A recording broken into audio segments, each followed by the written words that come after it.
I am a member of HeatSync Labs. I'm part of a community full of people who are determined, intelligent, and are motivated to making, creating, improving anything you can think of. I myself, like they said, am an art student. I'm currently going to ASU to pursue my art education degree.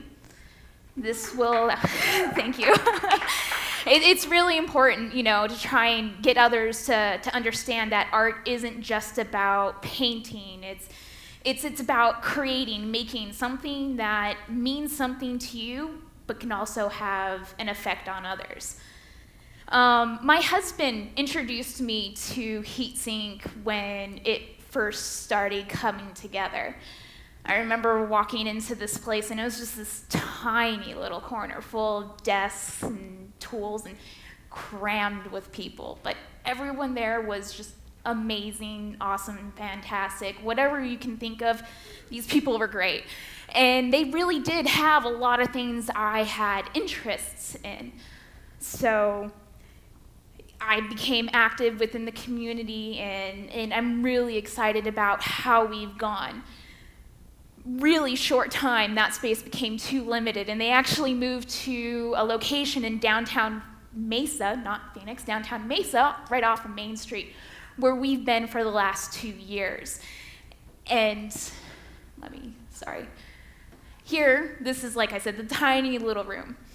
And we expanded to this greater place, and these walls, it's a lot more crowded now than this picture here.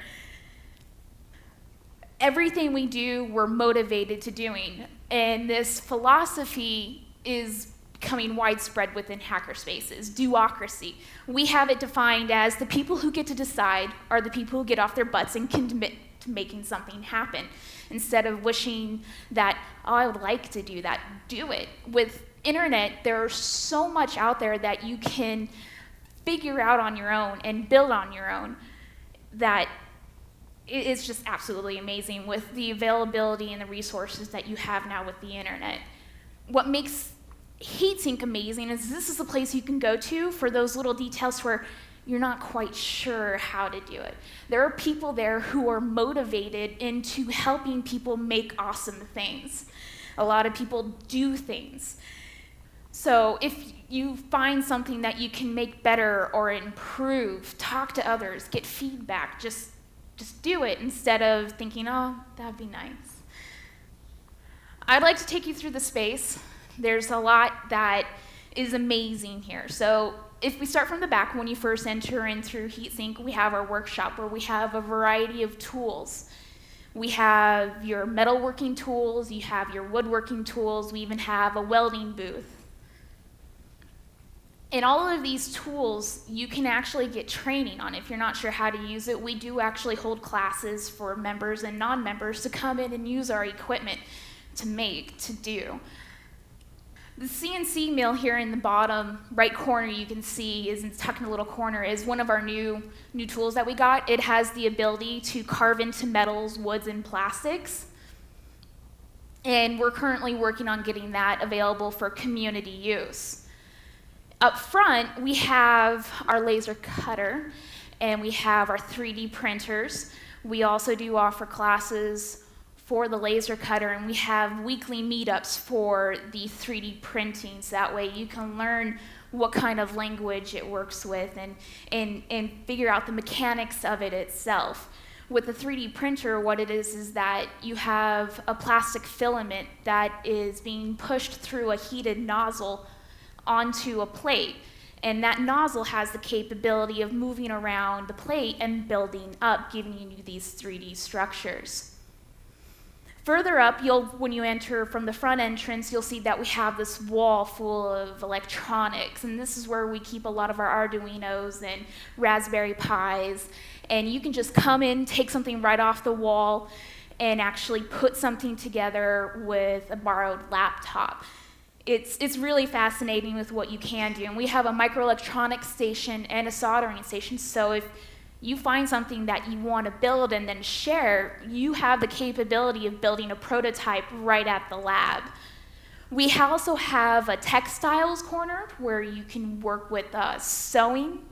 You can do knitting and crocheting, anything really. I mean, and this is really versatile, especially with the laser cutter, because you can do a lot of different materials. We have lock picking as well. And then upstairs we have what we call HeatSync, where we have a variety of musical instruments.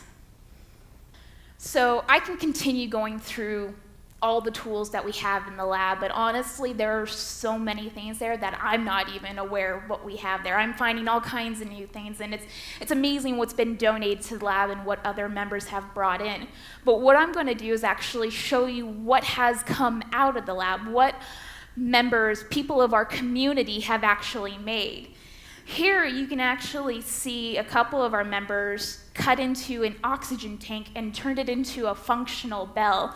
They now have it placed in their front yard for anyone walking by can just come up and ring it.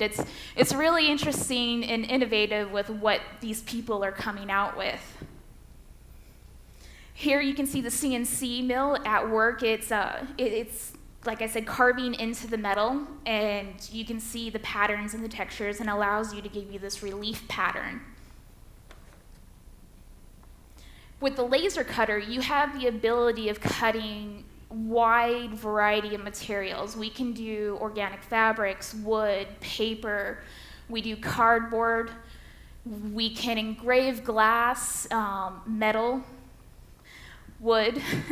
I believe this was actually made at HeatSync off of our laser cutter. The laser cutter is actually this tube that is then aligned through a series of mirrors to a nozzle that you can move around on the bed, and it will give you these patterns, these delicate pieces. This mirror here is actually one of my own works.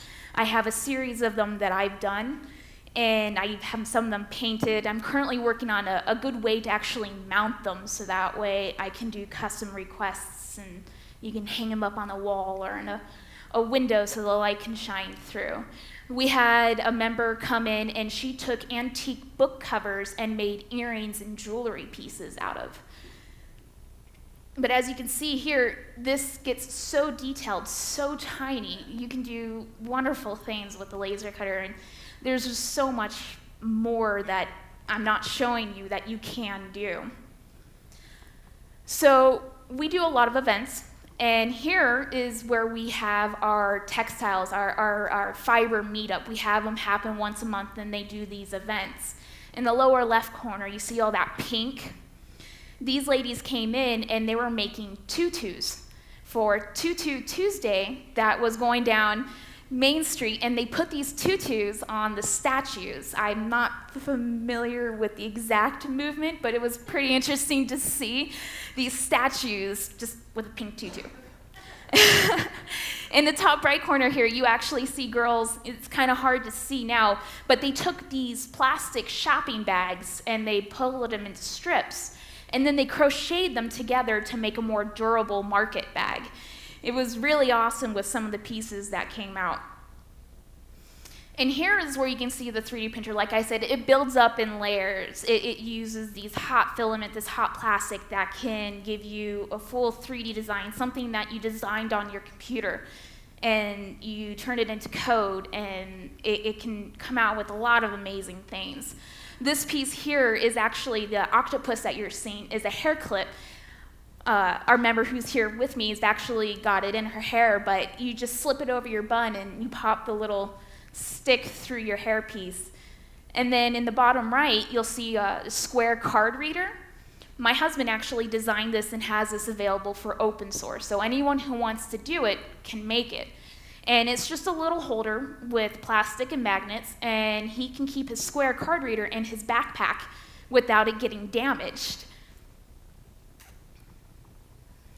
So I mentioned events. We do all kinds of events. We have Young Makers Night, where we have kids come in and do all kinds of different competitions with like Bionic and Lego, and then we also have Hack Phoenix, which is another event as well, and they've done an Arduino hackathon as well as an HTML gaming hackathon. And for the Arduino, they were actually given an Arduino, and they were supposed to use resources available within the lab and a small budget to create something. So you can see a lot of them did a lot of remote control cars where they would follow the lines, do a delivery system. The one with the bow ties are cool. This one would actually deliver a can of soda to you. And this one here, this eye, it actually would follow you around. So you'd walk by, and they had a sensoring system placed to the side of it, I believe. But as you'd walk by it, the eye would actually follow the direction you're walking. Robots are something you'll see a lot in the lab. Everyone's got some sort of robot that they're putting together. These ones took over the lab for a while last year. They were actually stars in the production Headatron at the Stray Cat Theater.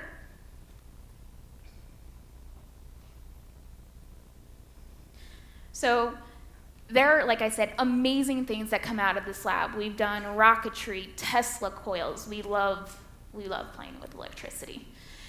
And as you can see here, we have some electronics to where a user in the bottom is building his own digital keyboard system. He's actually programming these buttons to make noises. It's really interesting, and he's been working on it for a couple of years now. So I want to mention about hackerspaces, because they said that we're the first in Arizona. We're not the only ones. This is becoming a widespread thing. You can find actually a couple of TEDTalks in regards to hackerspaces and the movement that's happening. Hackerspaces.org will actually give you a list of all the hackerspaces within your area, or whatever area it is that you're visiting.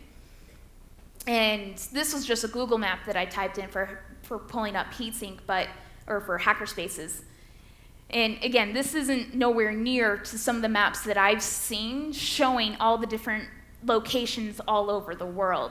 Again, hackerspaces.org. Go see wherever it is you come from, or wherever it is you're visiting, what other people are making, what other people are inspiring to do. It's amazing that these communities of like minds are appearing everywhere, motivating people to make, to do, to create. It's, like I said, fantastic. So what I want you guys to do now is come visit us. Like I said, I wasn't able to show you everything that was happening, everything that we do at HeatSync. We have public hours between 7 p.m. to 10 p.m., Monday through Friday, even weekends. You can come check us out on our website, where we have events posted on our calendars, so you can see what we got going on, what classes we're providing. Again, we're in downtown Mesa. Come visit, come take a tour, come do something. Thank you.